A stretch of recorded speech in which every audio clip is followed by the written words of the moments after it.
Mbola ampitombona ao aminareo mandrakariva ny riavana ny famindrampo sy ny fiadanana avy amin'ny fahalalana tsara an'Andriamanitra sy Jesosy Kristy tompontsika. Ary ny fanahy masina dia mbola hitarika sy hampianatra antsika indray hampiorina ny firontsika hatrany. Tsy anjery mofonaina. Efa hay ve? Aiza misy azy? Jaona 2:20 ny andiny 7:70. Ndeo ovakitsika amin'ny anaran'ny Tompo. Raha misy mandray ny teniko ka tsy mitandrina, izaho tsy mitsara azy, fa tsy tonga hitsara izao tontolo izao aho, fa hamonjy izao tontolo izao. Raha misy mandray ny teniko ka tsy mitandrina, izaho tsy mitsara azy, fa tsy tonga hitsara izao tontolo izao aho, fa hamonjy izao tontolo izao. Raha hoe samy hoe mibanjina azy fijaliana sady ny teny an'izany dia ataovy tsisy very fa izay ilay hoe tsy anjery. Raha misy mandray ka tsy mitandrina, izaho tsy mitsara azy, tsy tonga hitsara izao tontolo izao aho, fa hamonjy izao tontolo izao. Izay ilay tsy anjery. Ary dia io ry havana no ifantohantsika amin'izao fotoanany toriteny izao.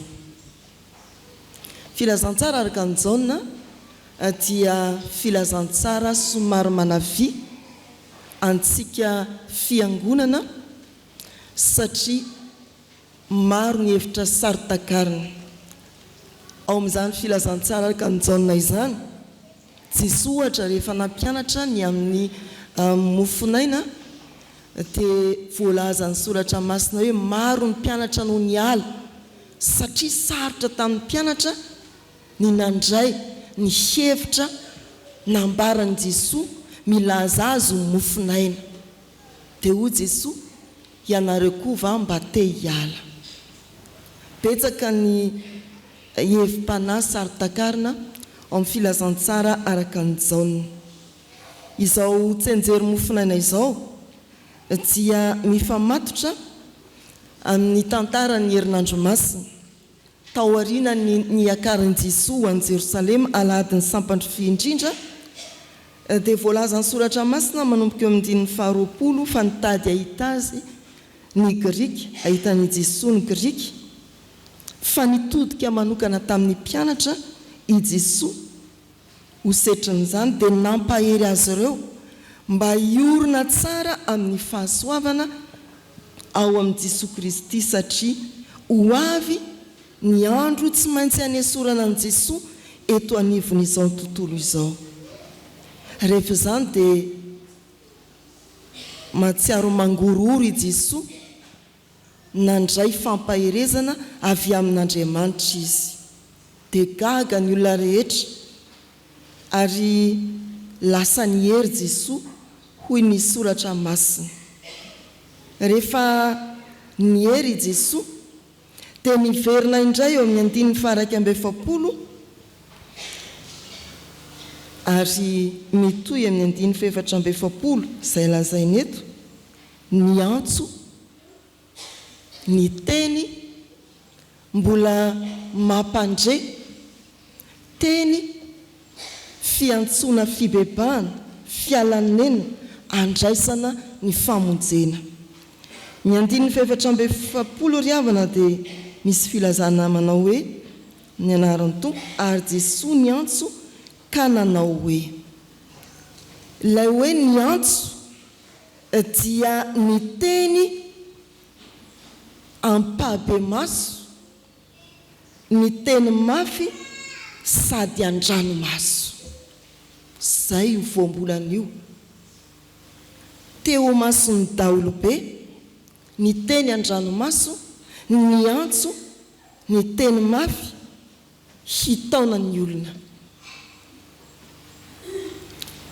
Izay nambaran'ny Tompo eto amin'ny 7:70 no raisitsika. raha misy mandre ny teniko ka tsy nitandrina izao tsy mitsara azy fa tsy tonga hitsara izao tontolo izao aho fa hamonjy izao tontolo izao. Eritreretinao ve hoe izany Jesosy zany mijory masom-bahoaka tamin'ny fotoana ny tenenany alao sy ara-tsala hoe ankehitriny manao an-dranomaso amintsika fiangonana. Raha misy mandre ny teniko ka tsy mitandrina, ry havana malala rehetra amin'ny tompo, Jesosy Kristy nirahana hiteny sy anitsy. Jesosy Kristy nomena fahefana hiteny sy anitsy.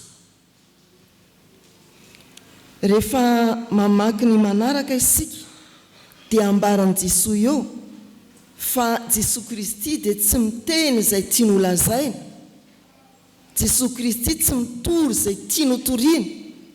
Jesosy Kristy tsy manambara izay tiany ho ambara, fa Jesosy Kristy dia milaza izay nandidiana ho lazaina.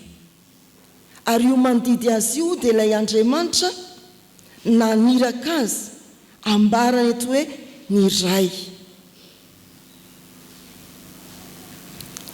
Jesosy nirahana hiteny sy anitsy, mbola maniraka hiteny Andriamanitra mba hitondra fanitsiana ho an'izay manao fahadisoana, mba hampitodika ireo tsy mitandrina ny teny izay ireny amin'Andriamanitra.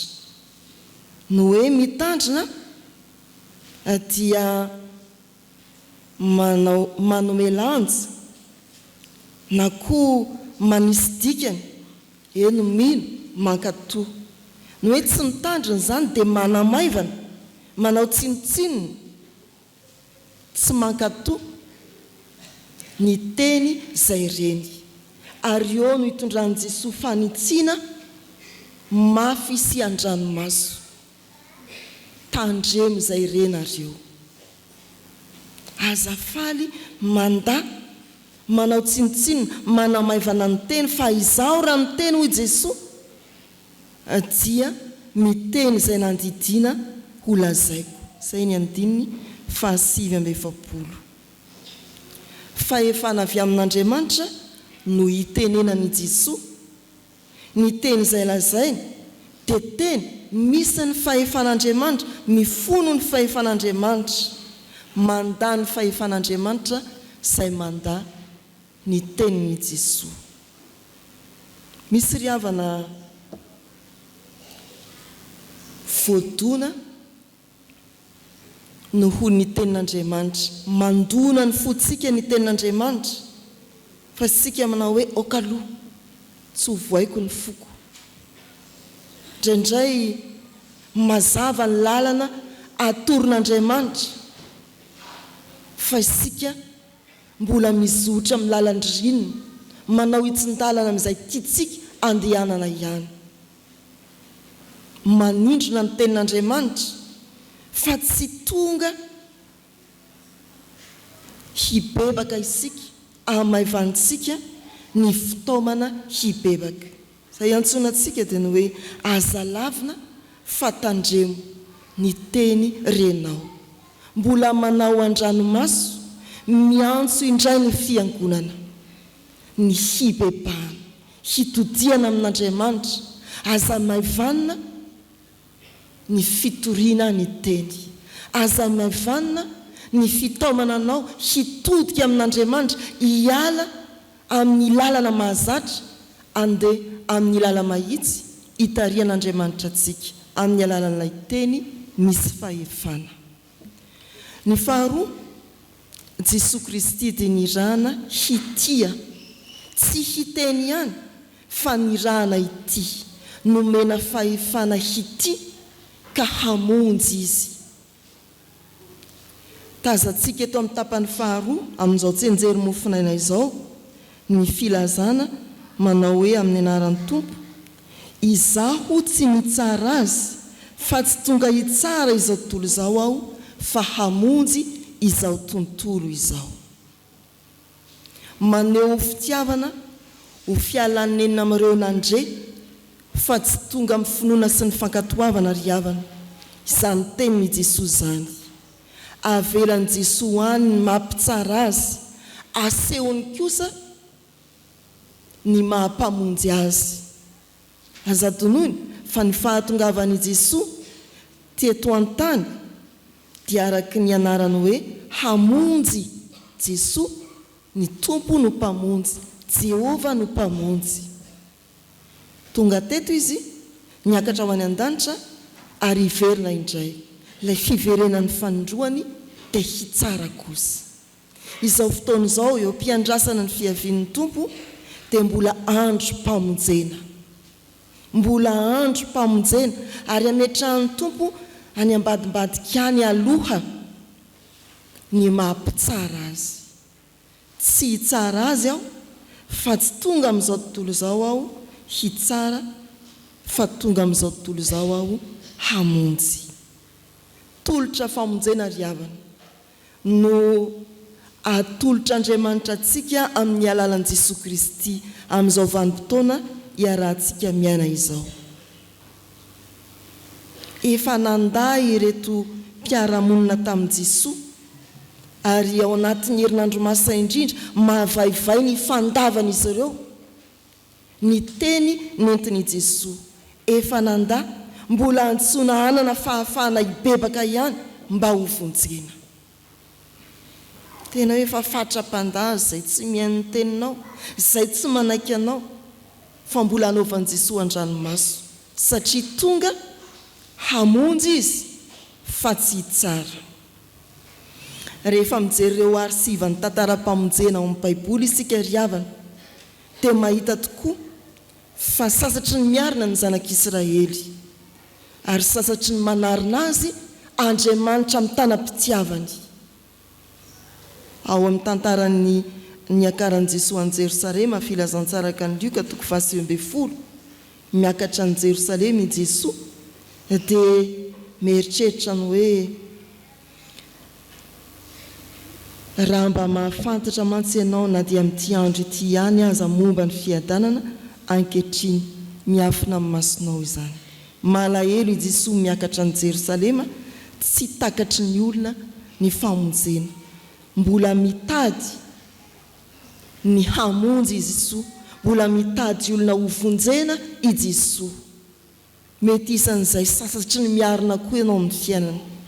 Mety isan'izay fatra-panda ny famonjena ianao na dia efa teto ihany aza isan'andro mandrakariva tahaka ny Jiosy izay nifanerasera tamin'ny Baiboly, nanatrika nanaraka ny fianaran'i Jesosy, fampianaran'i Jesosy. Mety ho isan'izany, ho tahaka izany ianao. Fa anio ny tompo mbola maneho ary mamita ny hiraka hilaza fitiavana hamonjy. Voalaza ny soratra masina ery aloha ery fa misy mpanapaka ny sinagoga izay nino saingy natahotra ny fariseo eo amin'ny 2:7 dia tsy nanaiky, tsy nanaraka, tia ny voninahitra avy amin'ny olona izy ireo fa tsy ny voninahitra avy amin'Andriamanitra. Mety ho tahaka izany koa isika, tompona andraikitra eo anivon'ny fiangonana saingy matahotra ny fahefana hafa, ny voninahitra mety iraraka any ivelan'ny fiarahamonina dia tsy manaiky hibebaka, tsy manaiky hitodika amin'Andriamanitra, tsy manaiky handray ilay tolotra famonjena. Ny mameno ny saina dia nitahotra ny fitsarana. Fitsarana ety amin'izao tontolo izao fa anankiray koa matahotra ny fitsarana avy hatrany isika. Nefa azadonoina ry havana fa no tahotra ny fitsarana i Jesosy dia ny fandraisanao ny famonjena. Raha nandray ny famonjena marina ny olona na ho avy anio azy i Jesosy hitsara, tsy misy atahorana. Tsy misy atahorana. Mbola andro mpamonjena izao ry havana. tsy tonga hitsara i Jesosy aloha fa mbola hamonjy ho raisinao venitolotra famonjena omeny maimaim-poana tamin'ny hafatesany teo amin'ny azo fijaliana. Anio ary Jesosy miteny amin'ny fahefana sy amin'ny fitiavana, tsy tonga hitsara izao tontolo izao aho i Jesosy fa hamonjy izao tontolo izao. Eninao ny teny, tandremo ny teny, mbola te hamonjy anao i Jesosy Kristy. Amen.